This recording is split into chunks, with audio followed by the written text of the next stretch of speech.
Celebrating an economic milestone today, new data from the state's labor department shows the city now has more jobs than ever before. Officials say the good news is the result of a full court press to bring jobs back, especially in small businesses.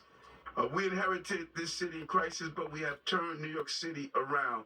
4,730 jobs, over 4,730 jobs in this city, and those are the total jobs, and we're just really proud of this record.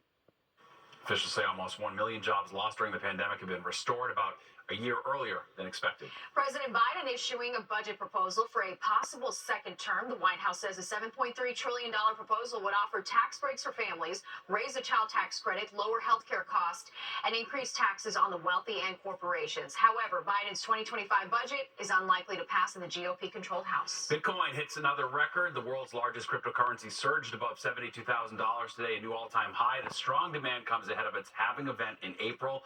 Every 4 years, the rate at which new Bitcoin supply is released into circulation, as well as the reward for crypto miners, is cut in half, which traditionally leads to higher prices. Well, if you're in the market for car insurance and get a quote that is shockingly high, the reason could be data taken directly from your car. Including, according to a New York Times report, how fast you drive. Fox 5's Sharon Crowley has more on what you need to know. All data is being sold right now, which I think is really a big problem. Companies should be a little bit more transparent about how they're handling people's data and stuff, because at the end of the day, we don't really know what they're doing with it. What many companies are doing with all that personal information mined from our cell phones and computers is selling it. And it's all perfectly legal, since most of us, knowingly or not, consented with a click that could allow our personal data to end up in the hands of a third party. Now it looks like information about how we drive could be shared as well. The New York Times report found automakers are sharing consumers' driving behavior with insurance companies. Information like whether or not you speed that could be used to justify charging higher rates. Lance Ulanoff is editor-in-chief at Tech Radar. What people have to understand about today's cars is that they're kind of like rolling computers. They're gathering a lot of data. They have a lot of intelligence inside of them. They're often connected to the cell network, or when you're at home, they might be connected to Wi-Fi.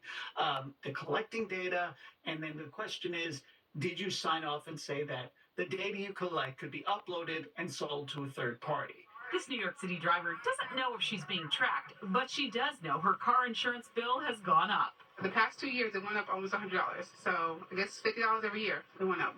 And are you a good driver? Yes, I am. No accidents. This is more than just an invasion of a person's privacy. This is capitalizing on their information in such a way that not only is an invasion, but it penalizes them as well. Robert Siciliano is a cybersecurity expert. So more than ever, consumers need to be paying attention to the fine print, because the fine print today, more than ever, is where they get you. Consumer advocates say there are things you can do to protect your privacy. For starters, if you're going to buy a new car, you can ask the car dealer how they plan to use your personal data. And if you don't want it shared with a third party, you can opt out. Sharon Crowley, Fox 5 News. Well, it's the altered